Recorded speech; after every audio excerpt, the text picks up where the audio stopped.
Oke, jadi ciri-ciri umum atau karakteristik bahasa Semit ya. Ini Semit tadi, karena tadi kan satu rumpun ya. Jadi yang pertama itu sistem konsonan mempunyai bunyi laryngel atau pangkal tenggorokan atau perigel juga tekak hulu tenggorokan. Nah, jadi nanti kata-katanya itu kayak agak berat di dalam tenggorokan ya. Nah, Alef, Bet, Gimel, Dahlet, He, Wausayin, Ketet, Ketet, ya, Ketet, Yod, Kaf. Nah, itu ciri-ciri bunyinya, kira-kira begitu. Lalu ciri kedua, akar katanya triradikal. Nah, kata kerjanya pada umumnya konsonannya itu tiga konsonan, ya. Triradikal. Sorry, ini kurang tri ya, ini hanya radikal ya. Tiga konsonan atau triradikal. Pada umumnya tiga. Misalkan contoh ya, saya tulis. Misalkan kata samar, menjaga.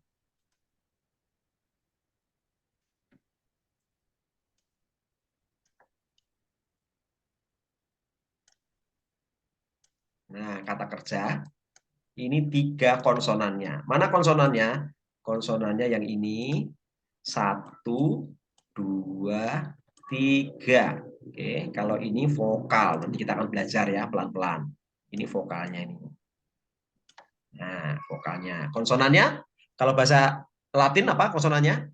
Bahasa ini ya, bahasa Indonesia. Huruf mati. B, C, D, dan seterusnya. Ya kan? Selain A, I, U, E, U. Kalau A, I, U kan vokal. Ini konsonannya itu tiga. Jadi dihitung. Ingat ya, dari kanan ke kiri. Kita biasakan ini ya, bahasa Ibrani. Dari kanan ke kiri. Satu, dua, tiga. Nah, akar katanya triradikal. Ini adalah akar kata yang kuat biasanya, yang perubahannya beraturan. Memang nanti ada beberapa yang akar katanya dua. Nah, kalau akar katanya dua, konsonannya dua, itu biasanya masuk golongan nanti yang kata kerja lemah. Mirip-mirip irregular verb dalam bahasa Inggris ya. Oke, kira-kira seperti itu. Lanjut. Ketentuan morfologi, penambahan awalan, akhiran, atau sisipan pada akar kata triradikal. Identifikasinya namanya parsing. Jadi nanti satu akar kata bisa ditambahi awalan, akhiran, bahkan sisipan. Nah, begitu ya. Bahkan sisipan. Ya, contoh ya. Contoh kalau bahasa Indonesia ini saya biar mudah saja. Misalkan cinta. Oke. Cinta. Nah, kalau dalam bahasa Indonesia juga mengenal ya. Kalau dikasih awalan, me, betul ya. Tambah akhiran i, mencintai. Menyintai atau mencintai ya. Kalau jadinya nanti ya. Ya, misalkan kayak cuci. Ya, cuci. Nah, nanti ini sekali tambah ya. Tambah, tambah. Lalu ditambah tambah mencuci. Jadi menyuci. Nah, jadi NY nanti gitu ya.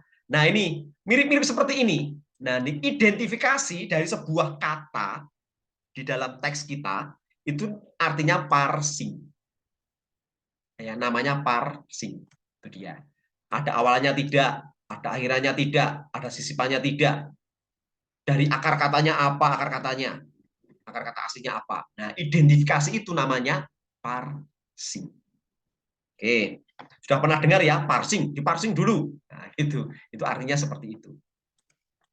Kemudian sintaksnya. Apa itu sintaks ya? Kalau sintaks lebih luas lagi. Kalau sintaks itu berhubungan dengan klausa-klausa dalam kalimat. Ya, klausa-klausa dalam kalimat. Jadi sudah tersusun dalam sebuah kalimat. Nah, kemudian bagaimana kita mengamati itu, mencari hubungannya, itu ya, itu yang disebut sebagai sintaks. Makanya biasanya parsing, ya, grammar dan sintaks itu erat hubungannya ya. Itu satu sebuah paket itu ya. Kalau yang lebih kecil itu parsing, ya nanti grammarnya bentuknya apa, nah sintaksnya itu hubungan-hubungannya itu. Nah, sintaksnya ini hubungan klausa-klausa dalam kalimat lebih sederhana dibandingkan bahasa Yunani.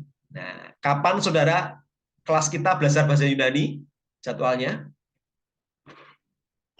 Tadi malam, Pak. bulan depan atau masih minggu ini juga? Tadi malam. Gimana? Tadi malam. Oh, tadi malam Yunani ya? Kemarin, Pak. Kemarin. Oh, kemarin ya. Wah, luar biasa ya. Iya, Pak, kemarin. Oh, kemarin ya. Wih, itu luar biasa ya. Dari 1 minggu langsung Yunani, Ibrani. Itu luar biasa, saudara. Berarti Bapak Ibu ini, apa ini namanya? Bapak Ibu ini jenius. Bisa nangkap bahasa Ibrani Yunani bersamaan ya. Wah, luar biasa. Nah, ini lebih sederhana nanti. Nah, nanti kita akan menemukan bahasa Ibrani itu ternyata sederhana. Betul. Itu tidak lebih sulit daripada bahasa Jawa. Wah, bahasa Jawa sulit ya. Tidak lebih sulit dari bahasa Inggris. Hanya karena ini asing bagi kita, ya kan? Jarak waktunya terlalu jauh dari kita, itu sehingga kelihatannya sulit. Tapi kalau kita sudah mengenal lebih dalam, sederhana nanti. Dan daripada bahasa Yunani lebih sederhana ini. Contoh ya, kalau bahasa Yunani kan, saudara sudah belajar kemarin deklensi ya, kata benda ya, kelompok-kelompok kata benda itu. Deklensi 2 kan, yang perubahannya paling mudah deklensi 2 dulu, nanti sudah belajar. Lalu deklensi 1. Belum, Pak. Belum ya? Minggu depan. Belum. Saya kasih bocoran ya. Contoh kalau bahasa Kita kerja Yunani. kemarin. Bahasa Yunani itu yang mudah dulu, kata bendanya dulu, bukan kata kerja ini ya. Kata kerja lebih berat lagi nanti. Banyak sekali bentuknya ya. Kata bendanya saja, itu ada 3 golongan. Namanya deklensi. Yaitu yang perubahannya menurut aturan deklensi ini. Ya, tuh, oke. Yang saudara pelajari nanti biasanya kalau awal pemula itu deklensi 2 dulu yang paling mudah. Ya, misalkan doulos, angelos, anthropos. Ya, itu deklensi 2 itu kalau nanti dia genetif, kalau dia apa itu akusatif, dia datif itu bentuknya berubah, akhirannya berubah. Nah, gitu. Itu perubahan golongan deklensi 2. Nanti setelah itu menginjak deklensi 1 sudah belajar. Yang paling rumit deklensi 3. Nah, kata bendanya aja sudah 3 golongan sendiri. Padahal satu golongan itu, kalau dia jadi subjek, berbeda akhirannya. Dia jadi penerang, beda lagi. Dia jadi akusatif atau jadi objek, beda lagi. Gitu. Wah, itu luar biasa ya. Jadi hafalannya banyak sekali, perubahannya banyak sekali. Kalau bahasa Ibrani sederhana, lebih sederhana. Tapi jangan terpengaruh saya ya, karena yang ngajar dosen Ibrani. Ya, pasti kecap itu selalu nomor 1 ya. Nah, ini hanya bercanda saja. Oke, nanti kita buktikan ya, lebih sederhana. Terakhir, untuk pendahuluan, kita lihat sejarahnya bahasa Ibrani. Ada periode sebelum 1000 sebelum Masehi. Ini berupa tulisan kuno. Ya. Kemudian lanjut dalam sejarah itu ada periode sebelum 1000 SM sampai 500 SM. Ya, kalau bahasa Inggris apa? Before Christ ya, BC ya. Ini namanya Ibrani klasik. Ini adalah saat Alkitab PL kita ditulis. Musa, kemudian Ayub, Samuel, dan yang lain-lain itu ya. Sampai nabi-nabi kecil itu. Ini masuk periode ini. Ibrani klasik. Waktu ditulis dulu tidak ada vokalnya. Jadi hanya konsonan saja. Wah, bayangkan ya. Tapi orang sana tahu karena orang lain di sana, gitu ya. Pasti tahu konteksnya di sana. Kemudian ada periode sebelum 500 BC sampai 500 Masehi, masuk ED. Kurang dipergunakan setiap hari dalam ini hanya dipakai sebagai bahasa agama. Berarti ini adalah masa hidup Yesus juga di sini ya. Ketika Yesus hadir di dunia ini, bahasa Ibrani itu kurang dipergunakan setiap hari. Tuh. Yesus berbicara bahasa apa setiap hari, saudara? Waktu hidup dulu, dengan Petrus, dengan Yohanes. Bicaranya bahasa apa? Bahasa Aram. Ya, itu lebih kayak ya mirip-mirip, walaupun tidak sama persis, ya mungkin mirip seperti ini ya. Di Indonesia, kalau saya di Jogja sama Pak siapa? Pak Kristanto misalkan ya. Di rumah itu saya sama anak, sama istri, sama anak zaman sekarang sih bahasa Indonesia ya, kadang bahasa Jawa juga. Tapi sama istri ya kebanyakan pasti bahasa Jawa karena kami sesama sekampung gitu ya, banyak bahasa Jawa gitu. Namun bahasa Aram mirip seperti itu ya, bahasa daerah, bahasa keluarga gitu. Tapi nanti kalau di luar pakai bahasa dengan orang-orang dan tetangga yang lain, dengan di kelas ini bahasa Indonesia. Tetapi nanti kalau lebih ke umum lagi, itu bahasa Inggris. Nah, sama seperti waktu itu. Yesus setiap hari bicara kebanyakan dengan mereka, dengan keluarga itu bahasa Aram. Gitu ya. Tapi dengan orang lain bahasa Yunani Koine yang waktu itu sudah Helenisasi, sudah di Yunanikan tanda kutip ya oleh Alexander the Great sebelumnya, sehingga Roma menggunakan bahasa itu juga ya kan, bahasa Yunani ya, dan menggunakan bahasa Yunani sebagai bahasa nasionalnya. Jadi Yesus bicara pakai bahasa dengan orang lain, dengan orang yang jamak itu menggunakan bahasa Yunani. Tetapi dengan yang sedaerah, dengan di rumah, di keluarga bahasa Aram. Nah, bahasa Ibrani di mana? Bahasa Ibrani hanya digunakan oleh pemuka-pemuka agama dalam rangka studi, ya. Kemudian ini hanya bahasa agama dan sudah mulai kurang digunakan. Lalu periode sebelum 500 Masehi sampai 1900 Masehi kira-kira ini sudah menjadi bahasa sastra. Nah, di periode inilah kaum Masora menetapkan teks vokal dan aturan, menambahi vokal, kemudian aturan-aturan termasuk aksen-aksen agar generasi berikutnya dari Israel bisa membaca, orang lain juga bisa membaca, melestarikan bahasa itu. Nah, begitu. Mereka sebetulnya tidak menciptakan, tetapi merumuskan, udah ya.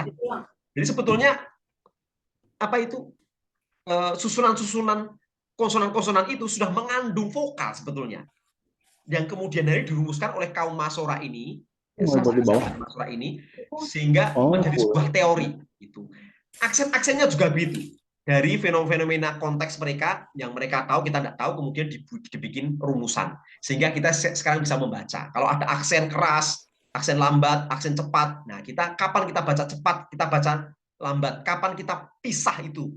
Nanti aksen dalam bahasa Ibrani itu sangat penting, bahkan termasuk mempengaruhi arti. Itu dia. Itu aksen dalam bahasa Ibrani. Ya. Kalau bahasa Yunani tidak sepenting bahasa Ibrani ya, sangat menentukan juga kalau bahasa Ibrani dalam arti juga. Nanti saya tunjukkan ayatnya ya, contohnya. Tapi jangan sekarang, nanti terlalu pusing nanti di tengah-tengah. Karena kita belum kenal. Abjadnya aja belum kan? Ya itu apalagi absennya. Nanti menentukan tafsiran kita loh itu. Letaknya aksen itu ya. Jadi dulu itu sudah ada di tahun-tahun ini, di periode ini, ya, di periode ini sudah melekat di situ, cuma belum terumuskan gitu ya. Baru setelah bahasa itu hampir atau mungkin ya ada ketakutan untuk punah di sini, ancaman punah, kaum Masora ini dia melestarikan dan menetapkan teks vokal dan aturan sehingga kita sekarang bisa belajar dan membacanya, yaitu biblical Hebrew itu kita masih bisa mempelajarinya. Jadi kaum Masora ini sangat berjasa ya, bukan hanya untuk orang Israel tapi juga untuk kita orang Kristen. Kemudian periode abad ke-20 mulai tahun 1881, ya ini sebelum merdeka ya, kan orang Israel sudah kembali ke tanahnya sedikit demi sedikit gitu, sudah mulai digunakan lagi daerah Palestina. Nah, ketika boom meletus perang itu dan kemerdekaan itu ya resmi tahun 48 menjadi bahasa resmi lagi di negara Israel. Ini tapi sudah berkembang menjadi bahasa Ibrani modern. Hurufnya, aturan-aturannya sebagian besar presentasinya itu masih sama. Cuma memang kosakatanya sudah sangat berbeda. Nah, begitu ya. Kosakatanya yang sangat berbeda. Tapi kaidah-kaidahnya sebetulnya garis besarnya hampir sama. Jadi kalau saudara membaca tulisan bahasa Ibrani modern sekarang mungkin bisa baca, tapi artinya tidak tahu. Karena kan kita kalau di teologi kan belajarnya biblical Hebrew, ya Hebrunya Hebrew yang biblical, yang periode ini, itu ya periode ini. Walaupun kita mungkin bisa mengejanya bisa yang modern, cuma artinya yang bisa. Memang ada beberapa perubahan, misalkan sewanya, bentuk tulisannya saja ya. Ya kalau dulu sewanya kecil di atas, yang sekarang itu kayak kebalik. Apa itu nanti sudah akan tahu di situ. Oke, ini baru pemanasan, pendahuluan.